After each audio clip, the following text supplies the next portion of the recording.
Someone actually said that to you, not once, enough times that you started to believe it was a diagnosis, not a cruelty. Too loud, too sensitive, too intense, too needy, too much.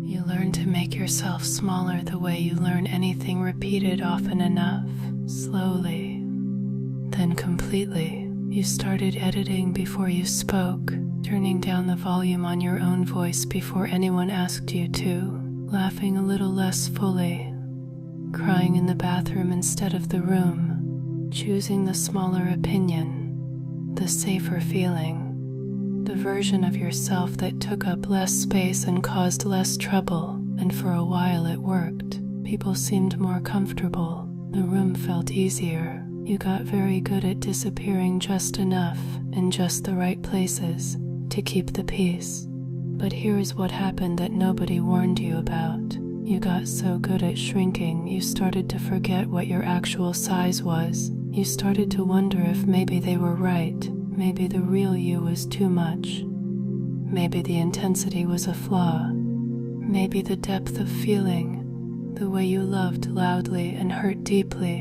and laughed with your whole body. Maybe all of that was the problem. Maybe you were the problem. And so you kept the editing going, long after they were gone, long after the room that asked you to be quiet was empty. You kept yourself quiet anyway, just in case.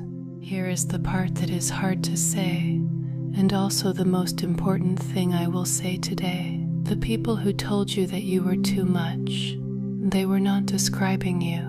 They were describing their own capacity. Their ceiling became your cage, and you have been living in it ever since.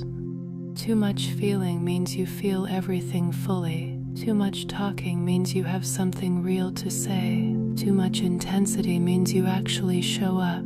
Too much need means you were honest enough to ask. None of those are character defects. They are the features of a person who is fully alive. But you were handed them like they were something to apologize for. And the wound that left, it is not a small one. It sits at the center of every relationship where you hold back. Every room where you dim before you walk in. Every time you have a strong feeling and your first instinct is to hide it, to manage it, to make sure it doesn't make anyone uncomfortable. That reflex, the one that says shrink first, speak second, was not born in you. It was taught by people who found your fullness inconvenient, by a world that calls certain women difficult when they mean powerful, by every moment you were penalized for simply being who you were. That is what was done to you. It was not the truth about you. Let me ask you to do something, and it might feel strange. Think about the last time you held back, not the words, the feeling underneath the words, whatever it was, grief or anger or joy or love or need. That feeling, it did not disappear when you swallowed it. It just had nowhere to go. And your body held it, your shoulders held it, your jaw held it, the tight place behind your eyes held it. So let something, just something small, soften right now, not everything at once. You don't have to do that, just the grip around whatever you have been holding most tightly today. Let it be slightly less compressed. Let the feeling be slightly less managed. You are not going to fall apart. You have been afraid of your own fullness for so long that you have forgotten it is not dangerous. It is yours, and it was always yours. The woman they called too much, she was not a problem to be fixed. She was I am not too much. I am someone who was given too little room. I am allowed to feel everything I feel without managing it for someone else's comfort.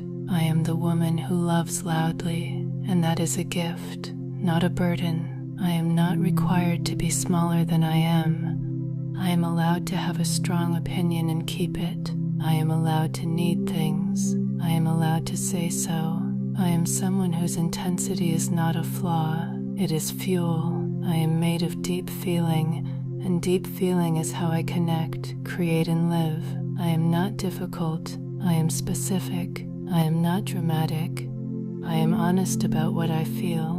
I am not too emotional. I am fully human. I am someone who stopped apologizing for taking up space. I am the woman who remembered her own size and decided to stay that size. I am enough, not almost enough. Not enough if I tone it down. Not enough once I get it under control. Enough, right now, exactly as I am. Imagine what it feels like to walk into a room and not immediately calculate how much of yourself to leave at the door. Just walk in. All of you.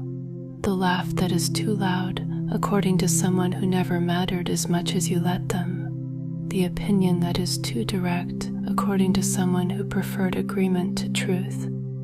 The tears that come too easily, according to someone who confused feeling deeply with weakness. All of it, with you in the room. Imagine a conversation where you say the real thing and it lands, where someone leans in instead of pulling back, where your fullness, the thing you were told was the problem, turns out to be exactly what another person needed. Imagine the feeling of your own voice, unedited, the warmth of it, the relief of it, like taking off a coat you forgot you were wearing.